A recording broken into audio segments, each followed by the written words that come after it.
Assalamualaikum warahmatullahi wabarakatuh. Perkenalkan, nama saya Davananta dari Fakultas FTKI jurusan Sistem Informasi. Kali ini saya akan membahas materi seputar soal-soal UAS Manajemen Sistem Teknologi Informasi. Langsung saja kita mulai sekarang juga.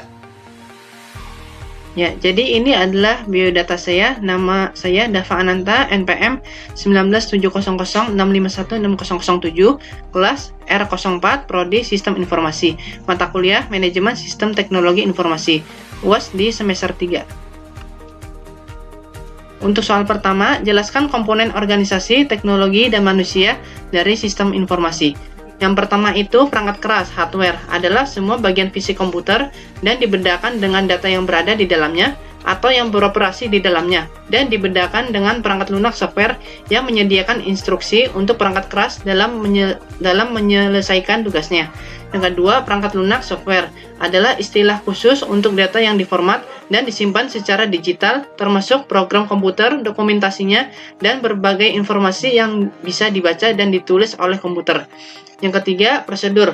Prosedur merupakan komponen fisik karena prosedur disediakan dalam bentuk fisik seperti buku panduan dan instruksi. Yang keempat, orang atau manusia. Manusia diperlukan dalam operasi sistem informasi. Sumber daya manusia ini meliputi pemakai akhir dan pakar sistem. Pemakai akhir adalah orang yang menggunakan informasi yang dihasilkan sistem informasi, misalnya pelanggan, pemasok, teknisi, mahasiswa, dosen, dan orang-orang yang berkepentingan. Sedangkan pakar sistem informasi adalah orang yang mengembangkan dan mengoperasikan sistem informasi, misalnya sistem analis, developer, operator sistem, dan staf administrasi lainnya. Yang kelima, basis data adalah kumpulan informasi yang disimpan di dalam komputer secara sistematik sehingga dapat diperiksa menggunakan suatu program komputer untuk memperoleh informasi dari basis data tersebut. Yang keenam, jaringan komputer dan komunikasi data. Jaringan komputer merupakan sistem yang terdiri dari gabungan beberapa perangkat komputer yang didesain untuk dapat berbagai sumber daya berkomunikasi dan akses informasi dari berbagai tempat antar komputer yang satu dengan komputer yang lain. Soal kedua, jelaskan bagaimana organisasi dapat menggunakan sistem informasi untuk kepentingan kompetitif. Dalam upaya mencapai keunggulan kompetitif, perusahaan harus menghadapi tantangan bahkan tekanan-tekanan internal dan eksternal perusahaan. Salah satu pendekatannya adalah bagaimana mengefektifkan potensi sumber daya yang ada, bisa melalui peningkatan kualitas produk dan layanan kepada pelanggan, maupun melalui pemanfaatan kemajuan teknologi informasi. Strategi bersaing merupakan upaya mencari solusi bersaing yang menguntungkan dalam suatu industri. Strategi bersaing bertujuan membina posisi yang menguntungkan dan kuat dalam melawan kekuatan yang menentukan persaingan dalam industri. 5 strategi kompetensi dasar dalam bersaing, yakni yang pertama itu strategi kepemimpinan biaya, cost leadership strategi, menjadi produsen rendah biaya dalam menghasilkan barang dan jasa atau membantu menurunkan biaya bagi pemasok dan pelanggan sehingga pesaing memiliki biaya produksi yang lebih tinggi. Yang kedua, strategi diferensiasi. Differentiation strategi, mengembangkan cara-cara untuk membedakan produk dan layanan dari para pesaing atau mengurangi keunggulan diferensiasi dari pesaing. Strategi ini memungkinkan perusahaan untuk fokus pada produk atau jasa untuk memberikan keuntungan dalam segmen pasar yang unik niche market. Yang ketiga, strategi inovasi, innovation strategi, menemukan cara baru dalam melakukan bisnis. Strategi ini dapat melibatkan pengembangan produk dan atau jasa yang unik guna memasuki pasar yang unik atau niche market. Hal ini juga dapat melibatkan perubahan radikal dalam proses bisnis untuk memproduksi atau mendistribusikan produk dan layanan dari mayoritas jenis dan cara yang ada. Yang keempat, strategi pertumbuhan, growth strategi, secara signifikan memperluas kapasitas perusahaan untuk menghasilkan barang dan jasa, ekspansi ke pasar global, diversifikasi ke produk dan jasa baru, atau mengintegrasikan ke dalam produk dan jasa terkait. Yang kelima, strategi aliansi, alliance strategi, membentuk hubungan bisnis baru atau aliansi dengan pelanggan, pemasok, pesaing, konsultan, dan perusahaan lain. Hubungan ini bisa berupa merger, akuisisi, usaha patungan, pembentukan perusahaan virtual, atau pemasaran lainnya. manufaktur, atau perjanjian distribusi antara pelaku usaha dengan mitra dagangnya. Soal ketiga, jelaskan bagaimana sistem informasi dapat mendukung proses pengambilan keputusan dalam suatu organisasi. Dalam mendukung kegiatan pengambilan keputusan dalam organisasi diperlukan keamanan informasi. Keamanan informasi terdiri dari perlindungan terhadap aspek-aspek berikut.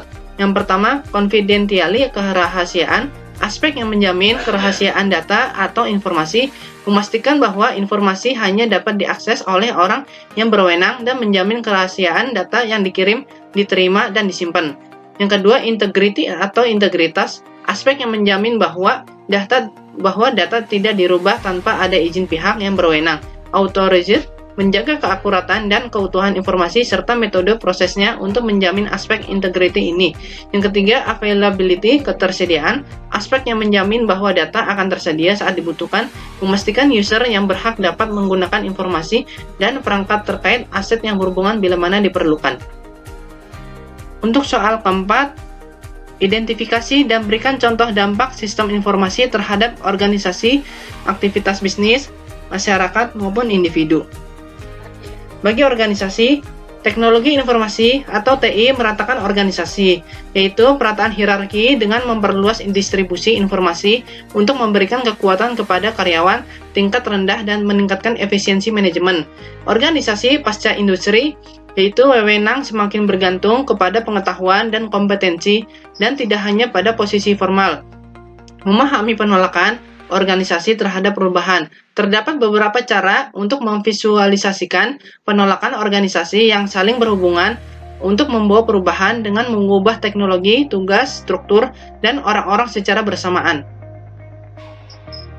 Bagi aktivitas baru, bisnis membantu perusahaan dalam mengefisiensikan operasi perusahaan, membantu menciptakan produk dan jasa baru sebagaimana model bisnis yang benar-benar baru pula.